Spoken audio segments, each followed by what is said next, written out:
മാഷേ, മാഷ് കാലെടുത്ത്, സീറ്റിന്ന് കാലെടുത്ത്. എന്തു പറ്റി? പറ്റിയതൊക്കെ പിന്നെ പറയാം.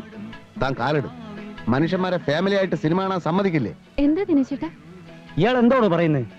താൻ കാലെടുക്കുന്നു ഇല്ലയോ? കാലെടുക്കാന്ന് വെച്ചാ എടുത്ത് വീട്ടിൽ കൊണ്ടുവയ്ക്കണം. താൻ സീറ്റിന്ന് കാലെടുക്കുന്നു. ഉണ്ടായിടൂ. ഇരുട്ടാണെന്ന് വെച്ച് എന്റെ ഭാര്യയുടെ അടുത്ത് തോന്നിയാസം കാണിച്ചാലുണ്ടല്ലോ. ദിനേശേട്ടാ പോടാ. ഞാൻ എന്ത് തോന്നിയസോടോ കാണിച്ചത്? താൻ വന്നിരുന്നത് മുതൽ ഞാൻ ശ്രദ്ധിക്കുക. സ്ത്രീകളെ ചവിട്ടാനും പിടിക്കാനല്ലോ താൻ സിനിമയ്ക്ക് വന്നത്. മര്യാദയ്ക്ക് സംസാരിക്കണം. തന്നെ പോലെ മറ്റുള്ളവരെയും കാണാൻ. പുറകിൽ ഇഷ്ടം പോലെ സീറ്റ് ഉണ്ടല്ലോ. ഇവിടെ ഇരുന്നാലേ തനിക്ക് സിനിമ കാണാൻ പറ്റൂ. ദിനേശേട്ടാ ഇരിക്ക്. തിയേറ്റർ തന്റെ തറവാട് സ്വത്തൊന്നുമല്ലോ. കാശ് കൊടുത്ത് ടിക്കറ്റ് വാങ്ങി ഇഷ്ടമുള്ളടത്തിരിക്കും. എങ്കിൽ ചവിട്ടാനും പിടിക്കാനും പെണ്ണുങ്ങളെ തന്നെ സ്വന്തം വീട്ടിൽ കൊണ്ടുവരണം.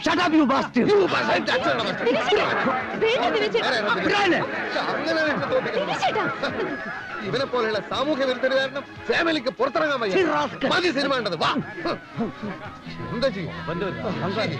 ഇങ്ങനെയുണ്ടോ മനുഷ്യന്മാര്?